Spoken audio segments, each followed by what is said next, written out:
अस्सलाम वालेकुम स्टूडेंट्स, आज से हम लोग स्टार्ट करने वाले हैं एंटी डायबिटिक ड्रग्स। ठीक है, सबसे पहले हमें इसके लिए इम्पॉर्टेंट है कि हमें बताओ इसकी क्लासिफिकेशन या फिर हम इसके फर्दर मैकेनिज्म्स, टॉक्सिसिटीज़, फार्माकोकाइनेटिक्स देखेंगे। सबसे पहले तो हम ये देख लेते हैं कि हमारे पास पेंक्रियाज में आइलेट्स ऑफ लैंगरहांस होते हैं, कौन कौन से सेल्स होते हैं, कौन कौन से हार्मोन्स प्रोड्यूस करते हैं। ठीक है, सबसे पहले हमारे पास पेंक्रियास में क्या होता है, आइलेट्स ऑफ लैंगरहांस होते हैं। आइलेट्स ऑफ लैंगरहांस में हमने सेकेंड ईयर में फिजियोलॉजी में पढ़ा होगा कौन कौन से सेल्स होते हैं। हमारे पास अल्फ़ा सेल्स होते हैं, बीटा सेल्स होते हैं, डेल्टा सेल्स होते हैं और हमारे पास एफ सेल्स होते हैं। अल्फ़ा सेल्स हमारे पास क्या सिक्रेट करते हैं, ये भी कभी कभी MCQs वगैरह में पूछा जा सकता है, लेकिन ये हमारे पास ज़्यादातर सेकेंड ईयर में हम लोग पढ़ चुके हैं, फिर भी लेकिन वाइवा में बच्चों को कन्फ्यूज़ करने के लिए पूछ लेते हैं।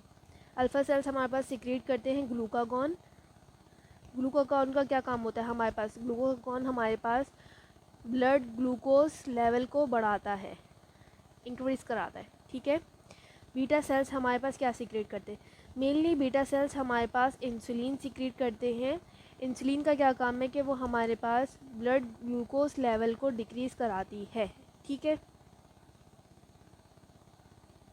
और बीटा सेल्स हमारे पास एक और सेल्स सीक्रेट करते हैं, कम अमाउंट में सिक्रेट करते हैं as compared to the insulin, लेकिन सिक्रेट करते हैं वो होते हैं हमारे पास अमाइलिन। ठीक है, अब अमाइलिन का क्या काम है, अमाइलिन बेसिकली हमारे पास एपिटाइट को मॉड्यूलेट करता है, मतलब कि हमारे पास एपिटाइट को देखता है कि हम बढ़ाना चाहिए या इनहिबिट कराना चाहिए। ठीक है, डेल्टा सेल्स हमारे पास क्या सिक्रेट करते हैं, बेसिकली डेल्टा सेल्स हमारे पास सोमैटोस्टेटिन सिक्रेट करते हैं जो कि इनहिबिटरी हार्मोन है, जो कि सिक्रीशंस को इनहिबिट कराता है। ठीक है,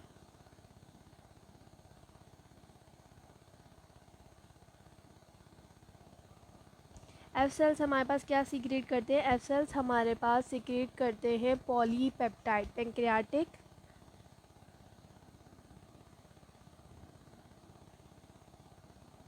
पॉलीपेप्टाइड।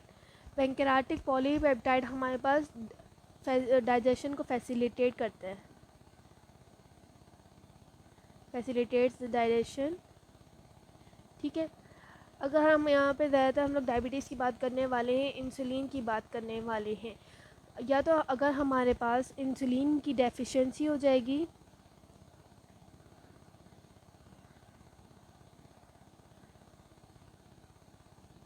या तो हमारे पास इंसुलिन डेफिशिएंट होगा, या फिर हमारे पास वो अपना अफेक्ट प्रोड्यूस नहीं कर पा रहा होगा, या इंसुलिन रेसिस्टेंस होगा।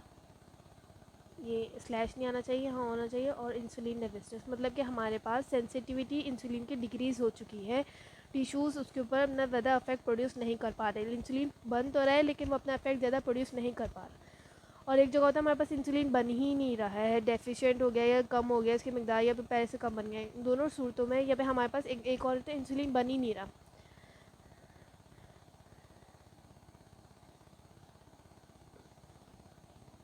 या तो हमारे पास एक कंडीशन जिसमें इंसुलिन बन ही नहीं रहा है, या तो इंसुलिन बन रहा है तो कम बन रहा है, या फिर इंसुलिन की रेजिस्टेंस हो गई है, मतलब कि टिश्यू सेंसिटिविटी इंसुलिन के तरफ कम हो गई है, मतलब इंसुलिन तो है लेकिन वो टिश्यूज़ जो है वैदा उस पर उसका इफेक्ट प्रोड्यूस नहीं, टिश्यूज़ के ऊपर ज़्यादा इफेक्ट इंसुलिन का प्रोड्यूस नहीं हो पा रहा।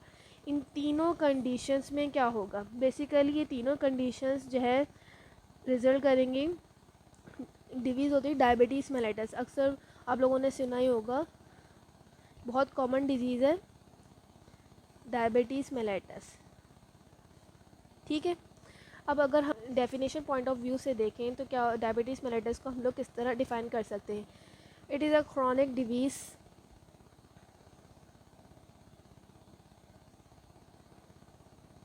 characterized by disruption in the metabolism of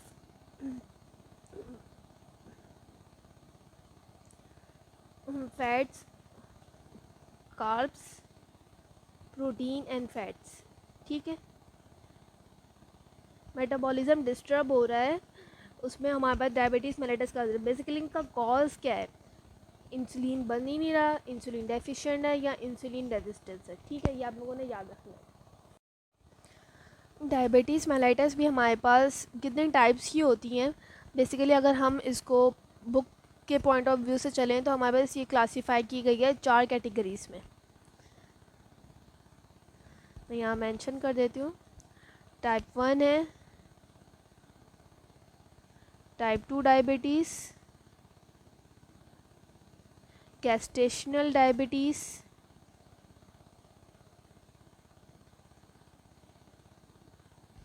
और अदर्स में हमारे पास कॉर्टिकोस्टेरॉइड्स की अगर हम एक्सेस लें जो उससे हमारे पास डायबिटीज़ हो जाए उस वो अदर्स में आ जाएंगे हमारे पास, लेकिन मेनली हम टाइप 1 और टाइप 2 पर फोकस करेंगे, ठीक है। टाइप 1 डिजीज़ डायबिटीज़ में हमारे पास क्या होता है कि हमारे जो है कॉन्जेनाइटल होती है, बाय बर्थ होती है, इसमें इंसुलिन ही नहीं बन पाता, नो इंसुलिन फॉर्मेशन। क्यों? क्योंकि इसके जो बीटा सेल्स होते हैं बाय बर्थ ही डिस्ट्रॉयड होते हैं, पेंक्रियास के बीटा सेल्स ही डिस्ट्रॉयड होते हैं, जिसकी वजह से वो इंसुलिन ही नहीं बना पा रहे हैं, बीटा सेल्स डिस्ट्रॉयड है। तो इन टाइप 1 में तो कंपलसरी होता है कि हम लोग डायरेक्टली इंसुलिन ही दें, इंट्रावेनसली या इंट्रा IM दें, इंट्रामस्कुलर दें। इसके बाद भी फर्दर हम इसकी ट्रीटमेंट की आगे जाके बात करेंगे क्या और क्या क्या दे सकते हैं, लेकिन आपको इसका कॉस्ट पता होना चाहिए। टाइप 1 में हमारे पास बनती ही नहीं है इंसुलिन, बीटा सेल्स डिस्ट्रॉयड होते हैं किसी भी वजह से, इम्यून डिसऑर्डर की वजह से, ये कॉन्जेनाइटली प्रेजेंट नहीं है, ठीक है। और अगर हम लोग टाइप 2 की डायबिटीज़ की बात करते हैं, टाइप 2 डायबिटीज़ में हमारे पास क्या होता है, या तो हमारे पास इंसुलिन डेफिशिएंट है, इंसुलिन बन तो रहा, इंसुलिन की डेफिशिएंसी है, या फिर हमारे पास क्या हो सकता है कि इंसुलिन रेजिस्टेंस है, ठीक है। इन दोनों कंडीशंस में हमारे पास टाइप 2 डायबिटीज़ मेलिटस हो सकती है। किससे कम कि हमारे पास इंसुलिन कम है और ब्लड ग्लूकोज लेवल ज़्यादा बढ़ जाता है, तो उसमें हमारे पास डायबिटीज़ मेलिटस हो जाती है। यहाँ पे एक और बात मेंशन, डायबिटीज़ मेलिटस में हमारे पास क्या होता है, ब्लड ग्लूकोज लेवल बढ़ जाता है।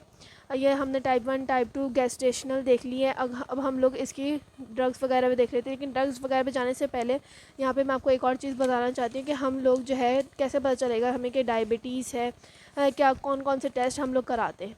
सबसे पहले हम लोग कराते हैं, आप लोगों ने देखा होगा HbA1c, उन्होंने देखा होगा कि हम लोग HbA1c टेस्ट करवाते हैं जो कि हमारे पास 3 मंथ्स की ब्लड ग्लूकोज लेवल के बता सकता है।